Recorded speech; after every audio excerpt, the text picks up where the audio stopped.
All right, week 4 is officially underway.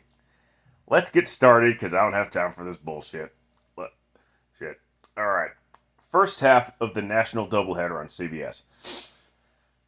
Broncos taking on the New York Jets at MetLife Stadium. The Jets are 2-1 and the Broncos are 1-2. This is after the Broncos picked up their first win of the season, a very convincing one against the Tampa Bay Buccaneers. Now, a couple of Jets players are out today, so it wouldn't shock me if the Broncos bullshit their way into another victory and start 2-2. But I gotta take the Jets just in case that first victory was a fluke. I'm still not buying into the Bo Nix hype yet.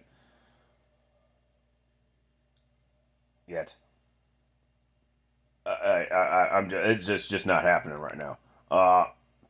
Yeah, it wouldn't. Like I said though, it wouldn't shock me if the Broncos actually won. But go ahead and take the Jets to win.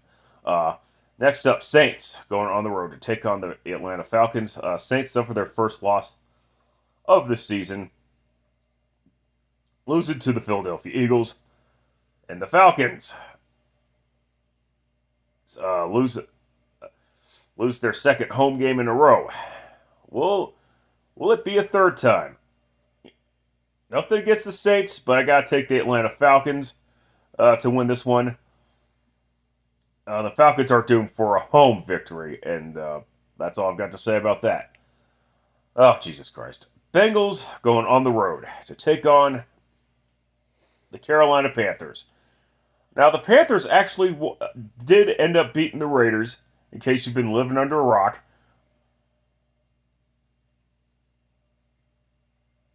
proving that Bryce Young was the problem, and I understand all the excuses. Oh, they're just benching Bryce to let him slow down. It's like, no, it's way too fucking late for that shit. Okay, and then you got the Bengals. What the fuck, Sitzy? Why did you lose to the Commanders? I mean, you let a rookie quarterback and a Cliff Kingsbury offense run over your fucking defense. You let a rookie quarterback complete 91% of his passes. I mean, and I do owe Jaden Daniels an apology because he's actually playing the best out of the other three rookies that are playing, even before the Monday night game against the Bengals. But this Bengals team should not be 3-0. Hell, they should not be 2-1. They should be three. This Bengals team. Let me rephrase that. This Bengals team should not be 0-3, nor should they be 2-1. They should be 3-0. Like, Cincy should not have. Cincy should have found a way to keep Casey off the board for that final field goal. The Bengals should not have been able to lose to the Patriots like that. And give me a break. I mean, we can make all the excuses that we want, but this was the easiest part of their schedule, and they're 0-3. Whatever. I'm gonna take the Bengals one more time, though. Nothing against the Panthers. Nothing against the Panthers. It's just that I think the Panthers will be falling back down to earth in week 4. And that's all I've got to say about that. Next up, Rams going on the road to take on the Chicago Bears, and you'll have to excuse my geeky voice because I am a little congested. The Rams are on the board thanks to actually a very entertaining game by both the Rams and the 49ers. Um, I still have concerns about this Rams team long term, and the Bears, they got to get a victory somehow. So they got to get a victory at some point. So go ahead and take the Bears to defeat the Rams. Vikings going on the road to take on the Packers. The Vikings are riding high after that after that beatdown that they delivered to the Houston Texans. And the Packers, hey, they're 2-0 under Malik Willis. I apparently Jordan Love's going to be the starting quarterback for today. I guess he's going to be wearing a knee brace for that to protect his MCL. Let's see how he does. God help me. I'm going to take the Packers. I would not be shocked if the Vikings got out of Lambeau like they stole something. Okay, I'm good because this Vikings team is not that bad. Okay, but I gotta take the Packers though, just for the hell of it. The Packers are playing very well too. So this should be a very interesting NFC North race. I can't believe I'm saying that, but it's been a long time. Next up, AFC South matchup. Jaguars going on the road to take on the Houston Texans. The Texans suffered their first loss, and C.J. Stroud had a shit fucking game. And I did say when I came back week 1 that C.J. Stroud was going to have a bet. That C.J. Stroud's going to have somewhat of a down year. Yeah, so it's not surprising that Stroud struggled against the Vikings team. Of course, last year the Texans actually swept the Jaguars. The thought of Jacksonville going 0-4 just seems too good to be true. I normally don't take desperate teams on the road, but that's pretty much what I'm going to do. I'm going to take the Jaguars to defeat the Texans. Typically, these two teams always trade off road victories against each other. So until proven otherwise, I'm going to stick with that trend. Steelers going on the road to take on the Colts. Steelers are 3-0, shockingly enough, and the Colts are 1-2. That's right, the Colts picked up their first victory. And the Colts actually did a great job running the football against the Bears defense. And the Steelers, well, they at least shut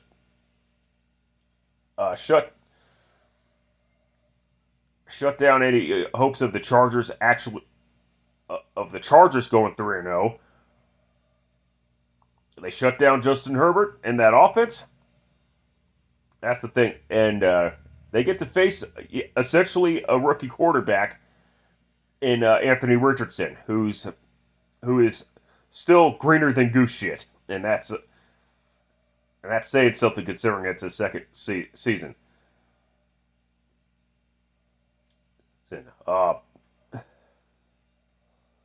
Shit. If the Colts didn't pick up their victory over the Bears, I would have taken the Colts. But since the Colts already got their desperate victory at home, I gotta take the Pittsburgh Steelers to defeat the Colts. It is what it is. All right, Eagles going on the road to take on the Tampa Bay Buccaneers in regional action. Both teams are 2-1. The Buccaneers should have been 3-0, but they weren't for some ridiculous reason. As far as the Eagles go, yeah, oh man, Jalen Carter's got to take a chill pill or something, because holy shit, he was a little fucking ridiculous on the sideline. You're not supposed to incite your opponents. That's how these fucking bench fights happen, between both teams. So yeah, Jalen Carter's got to fucking chill the fuck out a little bit. Yeah.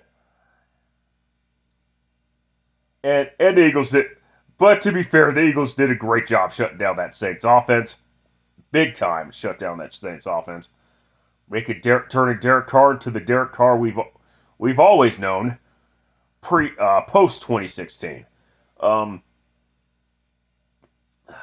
Go.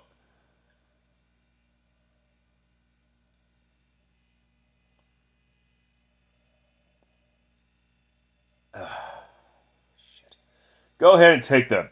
Go ahead and take the Buck. Yeah, go ahead and take the Bucks to defeat the Eagles. Eagles. It wouldn't shock me if the Eagles actually won this game. You know what? Fuck it. I'm gonna take the Eagles to win. Fuck that shit. Shit, Tampa, you disappointed me. Commanders going on the road to take on the Arizona Cardinals. Damn it, Cardinals! I was hoping you'd pull off the victory over the Detroit Lions, but it looks like that shit's not going to happen now. And the Commanders, like I said, Jaden Daniels has actually been playing the best out of all the rookie quarterbacks. I'm not going to blow smoke up his ass and say that Jaden Daniels is him, like these other YouTube Sports Breakfast Club idiots that are fucking saying. I mean, Jesus Christ, 3 fucking games and people think the Commanders have found their franchise quarterback. Jesus fucking Christ, man.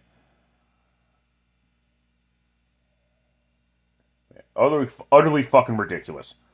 But you know what? This Commanders team, for some reason, this Commanders team has always had the Cardinals number, whether they were the Washington football team or the Commanders. And for some reason, I think Cliff Kingsbury is going to get his revenge against the Cardinals. Is it much deserved revenge? No, obviously not, but go ahead and take the Commanders to defeat the Cardinals. Next up, Patriots going on the road to take on the San Francisco 49ers. Both teams are at 1-2, and this was what I was afraid of when it came to the 49ers. The 49ers are now dealing with injuries to key players, including Kittle. McCaffrey's already out. Debo is actually not playing either because he's hurt. Juwan Jennings had to step up in that wide receiver core. I mean, like I said, it was a very entertaining game by the 49ers and the Rams. I just wish the 49ers would have won the game, but it is what it is.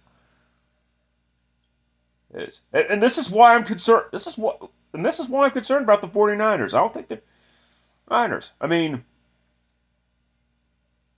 so this is why I thought the 49ers had their shot last year. Here, I'll take the 49ers to defeat the Patriots. Patriots still suck. That's just something that can't be denied. Okay, but I'm concerned about the 49ers long term as well.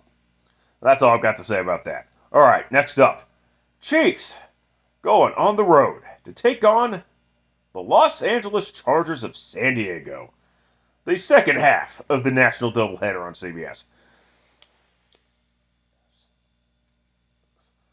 The Chiefs did get away with some pass interference, but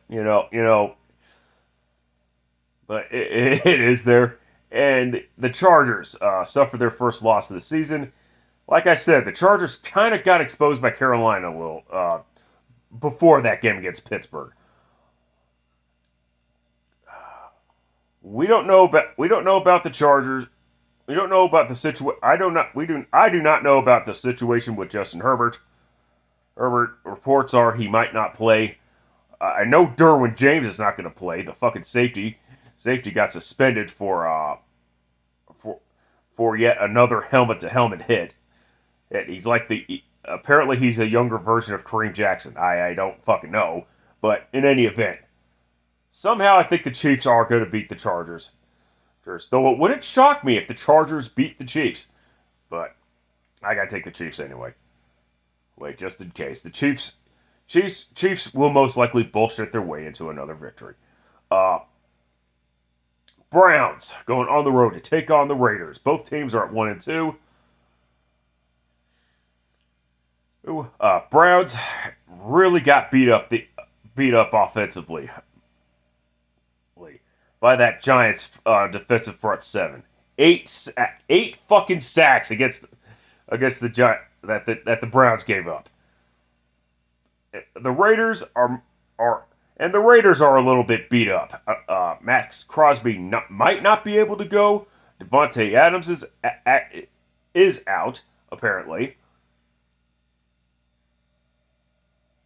though the reports could be incorrect. But you know, shit. I gotta take the yeah. I gotta take.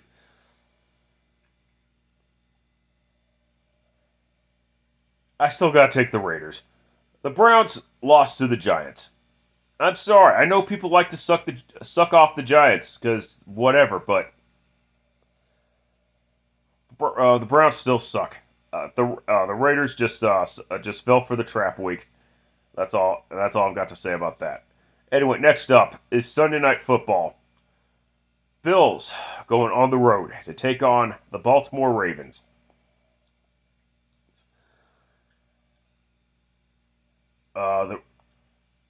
The Ravens finally get their victory get their first win of the season. Then the Ravens offense is finally showing up with the combination of Lamar Jackson and Derrick Henry.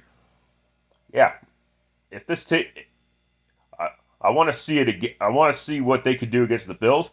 I'm actually going to go ahead and take the Ravens to defeat the Bills. The Bills need a victory at some point. The Bills have got to lose a game at some point. And this is nothing against the Buffalo Bills. I honestly think Buffalo's going to win their division again. Convincingly, because I don't think the Dolphins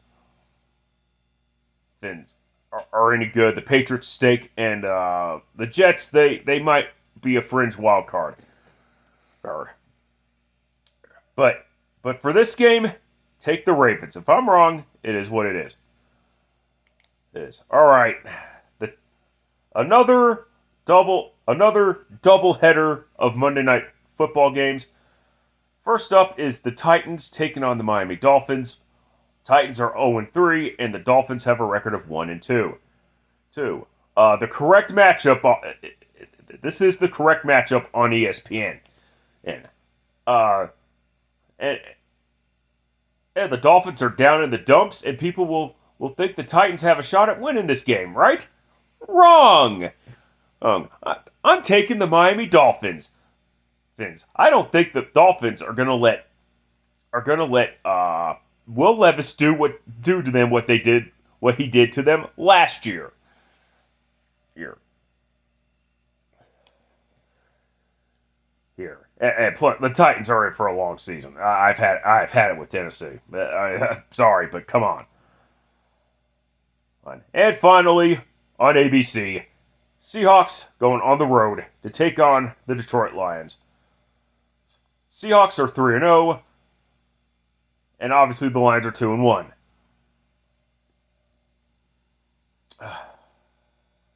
I got to. Oh fuck! I'm losing. Oh god.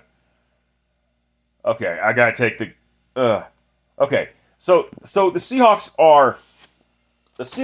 picked up a very convincing win over the Miami Dolphins. They were one of the teams that did not fall for trap week.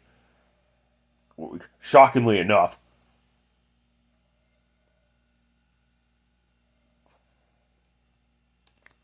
And you got the Lions who beat the Cardinals and shut down Kyler Murray's offense. And scored just enough to keep it from making it an actual game. The Seahawks under Pete Carroll have had a near spotless record on Monday Night Football. But now with Pete Carroll no longer being the coach, with Mike Macdonald taking the helm as head coach, will there be a reversal of fortune? I don't think so. Go ahead and take the Seattle Seahawks to defeat the Detroit Lions. And I think that the Seahawks have been having the Lions number as of late, and frankly, I don't see that changing either. So that's the picks for Week 4. Let's see what happens when the chaos continues. Until next time, later, fuckers.